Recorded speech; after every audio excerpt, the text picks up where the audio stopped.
Yeah, hello. I want to draw your attention to something. It appears Nigeria was never meant to work because a few group of people thought they are more intelligent than 200 million Nigerians.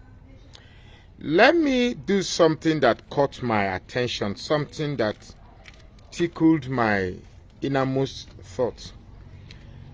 Do you know our previous national anthem sounded like this? Nigeria, we hail thee, our own dear native land. Though tribe and tongue may differ, in brotherhood we stand. Let me leave it at that point. Now let me sing the new national anthem. Arise, O compatriots, Nigerians call obey, to serve our fatherland with love and strength and faith. Let me also leave that national anthem there. You see, right from independence, a group of people never thought we could live as one, never thought we could live as equals. They had, before then, when our heroes passed, were asking for independence from the Britain, some people already had a thought foreclosed that Nigerians will live as masters and servants. And they made sure that everything that would suggest equality amongst all Nigerians would be obliterated. Now let me take the first national anthem again. Nigeria, we hail thee, our own dear native land. That's good. So far there's nothing. Nigeria, we hail thee. There's nothing wrong so far. Our own dear native land. Fine. Now that suggests that the whole of Nigeria is native to everybody. It's native to everybody. Nigeria, we hail thee, our own dear native land. Now here comes the tricky part. Though tribe and tongue may differ, in brotherhood we stand. Now, that was the reason. That brotherhood.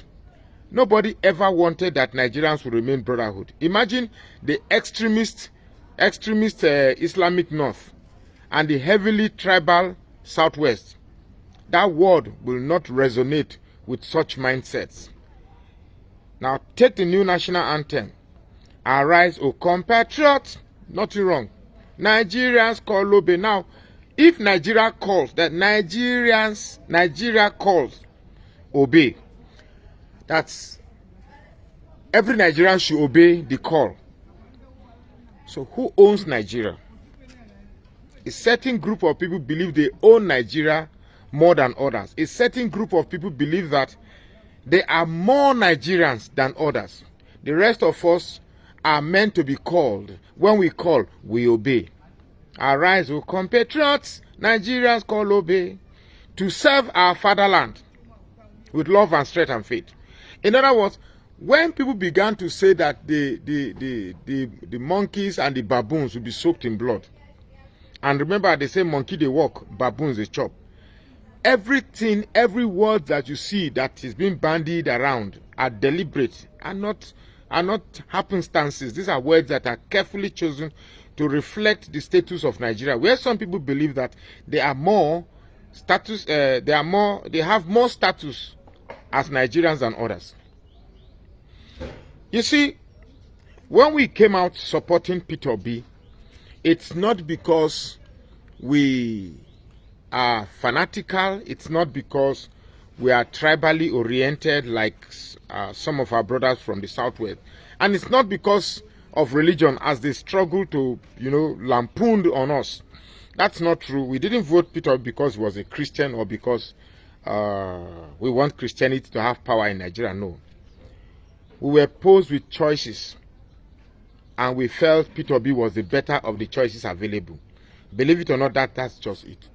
So, when you see people making everything, if you watch the tribunal of the 6th of September 2023, you could see it very clearly very, very clearly that a group of people believe that a certain people from a certain region of Nigeria will never rule this country. I've said this thing like 1,000 times on most of my videos, and very soon you'll begin to see it. Whether you like it or not, it's going to be like that. Now, what Tinubu is doing by strategically, placing his people in strategic position. Our judiciary has been taken over by the Yorubas. Our financial institution have been taken over by Yorubas. Very recently, our security apparatus is also going to be manned by Yorubas. EFCC is manned by Yoruba man. Our oil sector, our taxation, basically everywhere. That is because when Tinubu came and said Yoruba Lokon, that should tell you exactly the mindset of the people that are ruling us. They don't care about you. They don't even care about the Yorubas they claim they represent.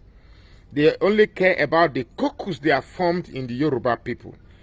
Those that are just supporting him on the basis of tribalism are doing so ignorantly and foolishly, because symbolically Tinubu represents the dominance of Yoruba in Nigeria. But then that's foolishness, because at the end of the day, it is a certain clique, a certain caucus in Yoruba land that will enjoy and benefit from his administration, while the rest who works in motor parks and touts in various corals and cronies will be happy that Yoruba is in charge.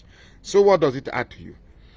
The truth I'm telling you is that Nigeria cannot be a political baton that will be exchanged between the Fulanis or the Connaught and the Yorubas, while the rest of us sit down and look. We cannot be monkey where they walk and then the baboons go they chop. If Nigerians, if we cannot respect the fact that though tribe and tongue may differ, in brotherhood we stand, if we cannot respect our diversities and remain brothers irrespective of how diverse our cultural dispositions are, there is no point of being a country. If you want Nigeria's call, I'm proud to serve.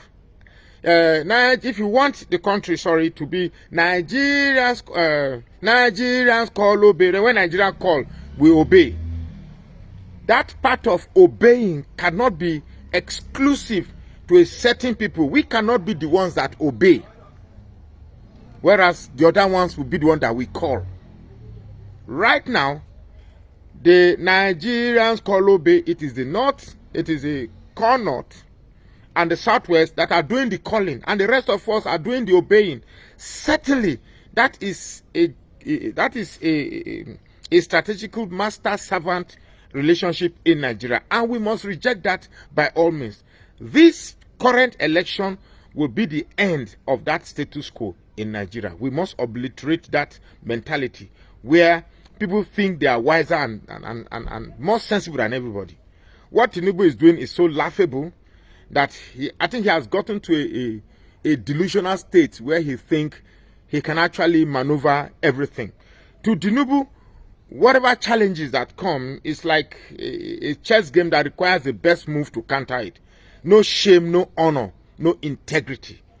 Nigeria is not a tool to exercise the depth of your criminality and sense of orchestrating evil. Nigeria is not like that. We must fight and take Nigeria back, where meaningful and well-headed, well-mannered people form the basis of our leadership, where people are taught to remember that though tribe and tongue may differ, in brotherhood we shall stand. My name is Magnus Oraka, and I say please follow this page and share this post now.